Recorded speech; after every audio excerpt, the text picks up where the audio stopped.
Hello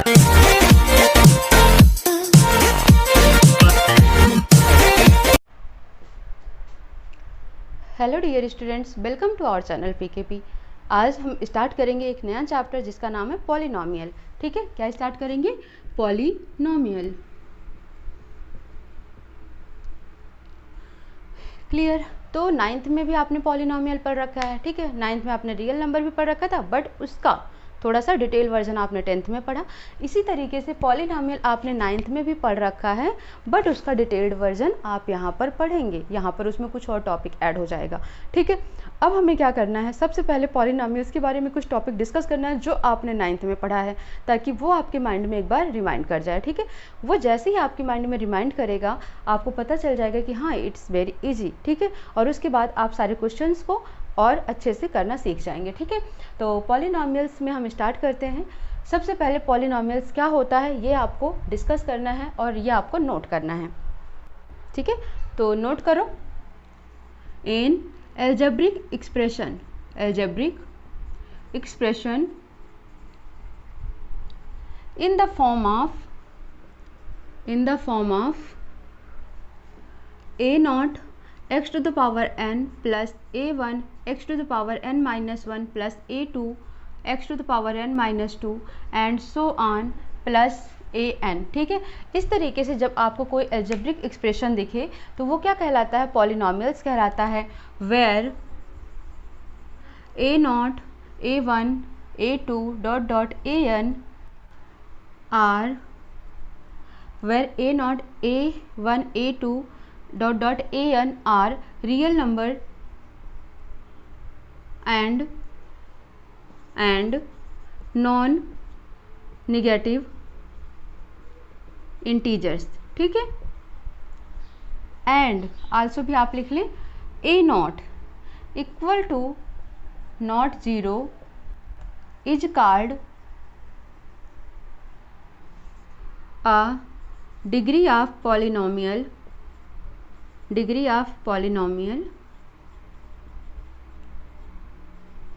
n। ठीक है, तो इस तरीके से इजी टर्म में अगर हम बात करें तो आपको कहीं पर भी कोई एक्सप्रेशन कुछ ऐसा लिखा मिल जाए तो ये क्या हो गया? एक तरीके का पॉलिनोमियल हो गया। ठीक है, तो यहाँ पर ए बी सी ये क्या है? सब रियल नंबर है, और रियल नंबर है, नॉन निगेटिव इंटीजर्स भी हैं। ठीक है, जो ये लास्ट वाला टर्म होता है इसे क्या बोलते हैं? कांस्टेंट कोफिशिएंट या कांस्टेंट टर्म आप इसे बोलेंगे। क्या बोलेंगे? Constant term. ठीक है, और जो x के साथ लगा होता है इसे बोलते हैं कोफिशिएंट ऑफ x।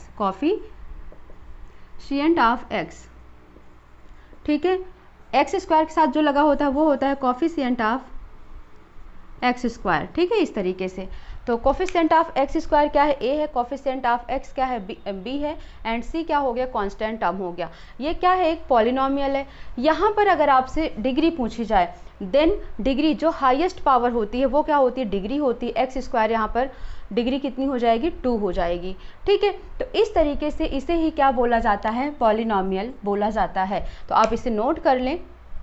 उसके बाद हम देखते हैं टाइप ऑफ पॉलिनोमियल।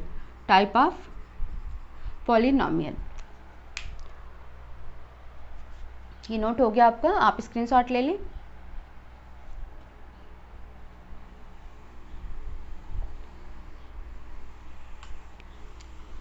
देखो, अगर हम पॉलिनोमियल की बात करते हैं कि कितने प्रकार के होते हैं, टाइप की बात करते हैं, तो फर्स्ट सबसे पहला कांस्टेंट पॉलिनोमियल।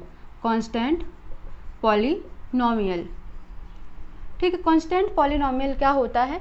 जिनमें डिग्री क्या होती है? 0 होती है, मीन्स उनकी कोई डिग्री नहीं होती है। ठीक है, फॉर एग्जांपल यहाँ पर एक polynomial P x is equal to हमने कुछ भी लिख दिया, सी लिख दिया, तो यहाँ पर आपको x का कोई भी डिग्री दिख रहा है नहीं, आप साथ में इसके x पावर 0 लिख सकते हैं, is equal to C into 1 is equal to C. ठीक है, तो जब भी डिग्री क्या हो? 0 हो, डिग्री क्या हो? 0 हो, तो वो कैसा होता है? Constant polynomial. सेकेंड है लीनियर पॉलिनोमियल, जिसमें डिग्री क्या होगी? डिग्री होगी यहाँ पर 1। ठीक है, तो पी एक्स यहाँ पर क्या लिखेंगे आप? ए एक्स प्लस 1, ए एक्स प्लस बी लिख देते हैं। ठीक है, तो यहाँ x पावर क्या है? 1 है। इसका मतलब जब डिग्री 1 है तो ये कैसा पॉलिनोमियल होगा? Linear polynomial. थर्ड है क्वाड्रेटिक पॉलिनोमियल, ठीक है। क्वाड्रेटिक का मतलब अब डिग्री कितनी होगी, 2 होगी, डिग्री 2 होगी। पी ऑफ एक्स आप कैसे लिखेंगे, ax² प्लस bx प्लस सी। यहाँ पर डिग्री आप देखेंगे हाईएस्ट पावर कितनी है, 2 है, तो ये क्या हो गया, क्वाड्रेटिक हो गया। थर्ड है क्यूबिक पॉलिनोमियल, ठीक है। इसमें डिग्री कितनी होगी, क्यूब का मतलब 3, तो डिग्री कितनी हो जाएगी यहाँ पर, 3 हो जाएगी। कैसे लिखेंगे, P of x is equal to ax³ plus bx² plus cx plus d, ठीक है। बट इनके साथ ही साथ एक टर्म है डिग्री ऑफ पॉलिनोमियल, जब डिग्री 1 है, डिग्री 2 है, डिग्री 3 है, तो जहाँ से आप जिस वेरिएबल से आप डिग्री इनकी बता रहे हैं ना, उनके साथ जो कोफिशिएंट लगा है should not be equal to 0 होना चाहिए, ठीक है। a should not be equal to 0, यहाँ पर भी a should not be equal to 0, यहाँ पर भी a should not be equal to 0। ये कंडीशन होती है कि a की वैल्यू 0 नहीं होनी चाहिए, अदरवाइज वो कोफिशिएंट आपका नेग्लेक्ट हो जाएगा, तो वो लीनियर से कुछ और भी बन सकता है, ठीक है। तो ये टाइप्स आपको याद रखने हैं कि पॉलिनोमियल्स क्या होते हैं, टाइप कितने प्रकार के होते हैं। अब हमें क्या देखना है, जो आपका क्वेश्चन है, ये तो आपने 9th में पढ़ा था, अब आपका जो क्वेश्चन है वो है किससे रिलेटेड, जीरोज से रिलेटेड, ठीक है। सॉरी, तो वहाँ पर आपको क्या मिला था, आपको याद होगा, तो वहाँ पर आपने फैक्टर किए थे पॉलिनोमियल्स के। तो जो फैक्टर करने के बाद लास्ट में आपको वैल्यू मिलती है, फॉर एग्जांपल कुछ इस तरीके से वैल्यू मिल जाती है, ठीक है, ऐसे मिलते थे फैक्टर वहाँ पर। तो ये जो वैल्यू मिल जाती है ना, इन्हीं को आपको क्या करना है, 0 की इक्वल पुट करना है। Then x - 2 equal to 0, x is equal to 2, x plus 3 equal to 0, x is equal to -3। यही क्या कहलाते हैं, जीरोज कहलाते हैं, ठीक है। क्या कहलाते हैं, जीरोज। तो नंबर ऑफ जीरोज ऐसे ही फाइंड करने होते हैं। जीरोज का भी कॉन्सेप्ट आपको क्लियर हो गया होगा। अब हम एक क्वाड्रेटिक पॉलिनोमियल्स लेते हैं।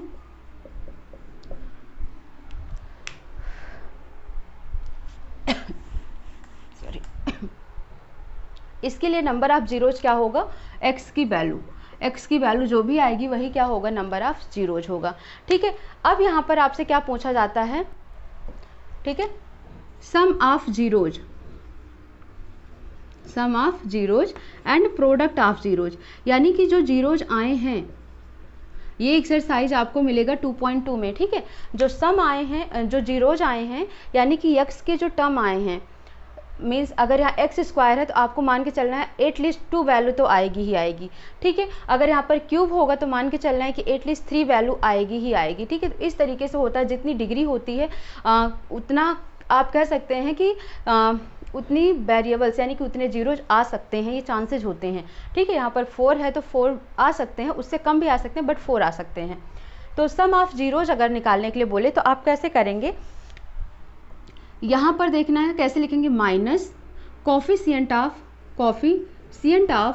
x divided by coefficient of x², ठीक है। और अगर प्रोडक्ट निकालना है तो आप क्या लिखेंगे, constant term divided by coefficient of x², ठीक है। अब यहाँ पर देखो कोफिशिएंट ऑफ x क्या है, b है, तो आप क्या लिखेंगे, -b by coefficient of x² कितना है, a, तो -b बाई a आ जाएगा। सम ऑफ जीरोज, ठीक है। और प्रोडक्ट की बात, सम का मतलब ये प्लस में हो गया, अल्फा प्लस बीटा, ठीक है। ये माइनस में सॉरी, ये प्रोडक्ट हो गया अल्फा इंटू बीटा, ये किसके बराबर हो जाएगा, कांस्टेंट टर्म कितना है, c है, कोफिशिएंट ऑफ x कितना है, x² कितना, a है, तो c बाई a। तो इस तरीके से याद रखना है आपको, क्या निकालना है, sum of zeros and product of zeros, ठीक है। तो ये सारा ओवरव्यू मैंने आपको दे दिया है। अब हम क्या करते हैं, एक्सरसाइज 2.1 करते हैं, जिसमें सिर्फ आपको एक ही क्वेश्चन दे रखा है, उसमें आपको बताना है कि कितने नंबर ऑफ जीरोज हैं, ठीक है। तो स्टार्ट करते हैं एक्सरसाइज 2.1।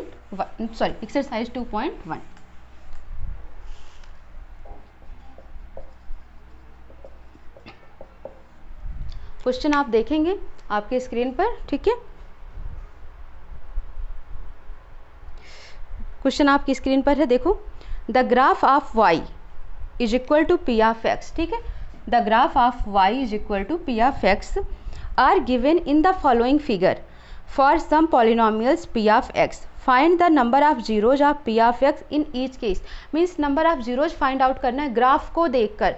तो नंबर ऑफ जीरोज क्या होते हैं ये देखना, ग्राफ पर क्या होता है, जो भी वैल्यू x पर लाई करेगी वही क्या कहलाएंगे, नंबर ऑफ जीरोज कहलाएंगे। यानी कि वो ग्राफ पर जो भी लाइन ड्रॉ की गई है वो जो भी ग्राफ ड्रॉ किया गया है वो x एक्सिस को कितनी बार काटता है वही आपका क्या कहलाएगा, नंबर ऑफ जीरोज कहलाएगा। अब आपको जो ग्राफ दे रखा है उसमें से पहला ग्राफ देखें स्क्रीन पर आपके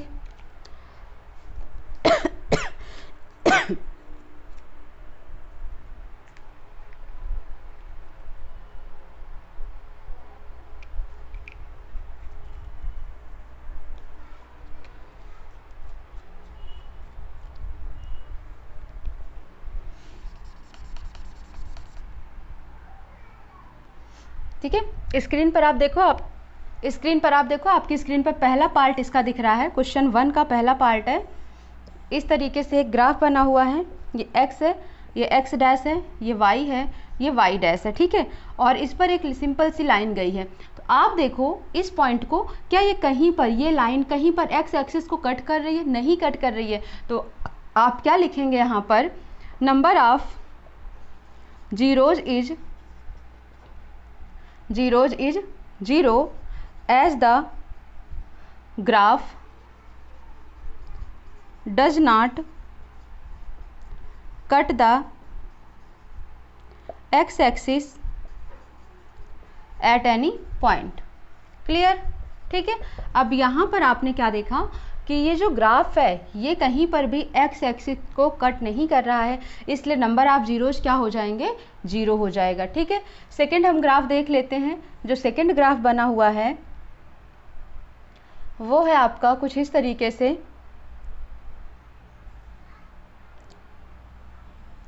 आपके स्क्रीन पर आपको दिख रहा होगा, ठीक है। तो आप देखो वो ग्राफ x एक्सिस को कितनी बार कट कर रहा है, तो एक बार कट कर रहा है ना, ये ग्राफ जो ये लाइन जा रही है एक बार x एक्सिस को कट कर रहा है।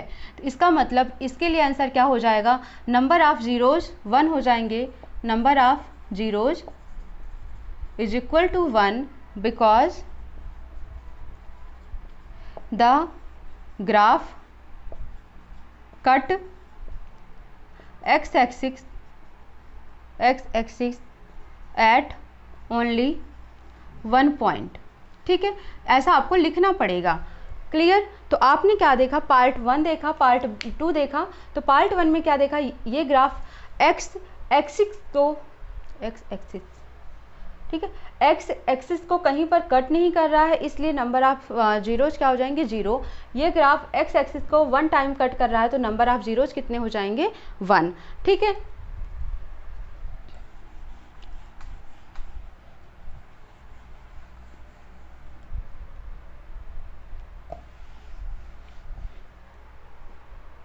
लिखना आपको ऐसे, अब मैं बार बार लिखकर नहीं दिखा रही हूँ, स्क्रीन पर देखो।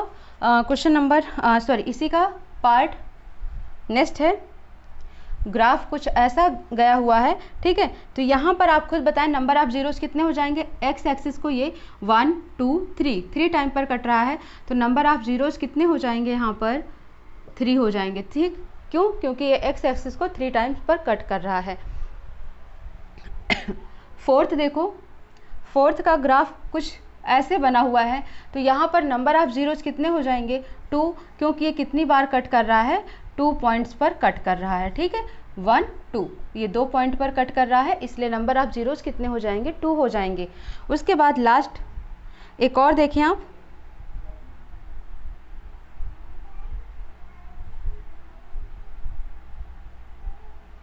आपके स्क्रीन पर क्वेश्चन है, देखो।